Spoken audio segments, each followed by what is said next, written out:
पेण तालुक्यातील पिंपळडोह परिसरात भोगावती नदीत 20 वर्षीय वसीम शेख अन्सारी या तरुणाचा दुर्दैवी अंत झाल्याची घटना घडली।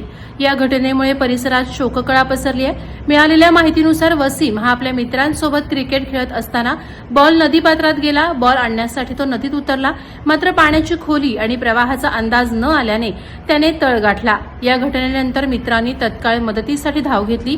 याबाबतची माहिती मिळताच पेण पोलीस ठाण्याचे पोलीस निरीक्षक संदीप बागुल यांच्या मार्गदर्शनाखाली पेण अग्निशामक दलानं दुपारी शोध मोहीम सुरू केली, मात्र संध्याकाळपर्यंत वसीम सापडला नाही।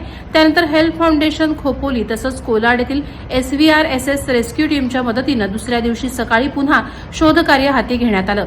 सकाळी 10:30 वाजण्याच्या सुमारास संयुक्त पथकाला वसीम मृतावस्थेत सापडला। याबाबत पुढील कार्यवाही पोलिसांकडून करण्यात येत असून या दुर्दैवी घटनेमुळे परिसरात हळहळ व्यक्त होत आहे। काल दुपारी 3 वाजता सुमारास पोलीस स्टेशनला माहिती मिळाली, भोगवती नदीच्या किनारी पिंपळपाट या एरियामध्ये एक वसीम शेख अन्सारी हा 20 वर्षाचा युवक बॉल खेळता त्याच्या मित्रासमोर नदीत उडी मारली आणि बॉल काढण्याच्या नादामध्ये तो पोहत असताना त्याचा दम लागला आणि तो पाण्यात बुडाला। काल आम्ही दुपारी 3 वाजेपासून फायर ब्रिगेडच्या मदतीने व लोकल लोकांच्या मदतीने रेस्क्यू टीम तयार केली आणि त्याचा शोध घ्यायचा प्रयत्न केला, परंतु काल संध्याकाळपर्यंत त्यात आम्हाला यश मिळालं नाही।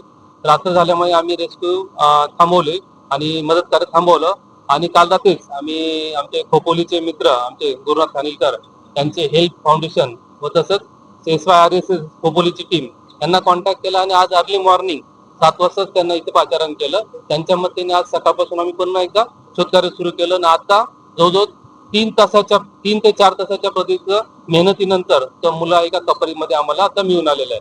आणि याद्वारे एकच आवाहन करू इच्छितो की हे लहान मुलं यांनी थोडं आपल्या पालकांनी त्यांच्यावरती वास ठेवणं गरजेचं आहे, कारण की किरकोळ एका बॉल घेण्याच्या नादामध्ये तो या मोठ्या नदीपात्रात त्यांनी उडी मारली आणि त्याचा जीव गमावलाय।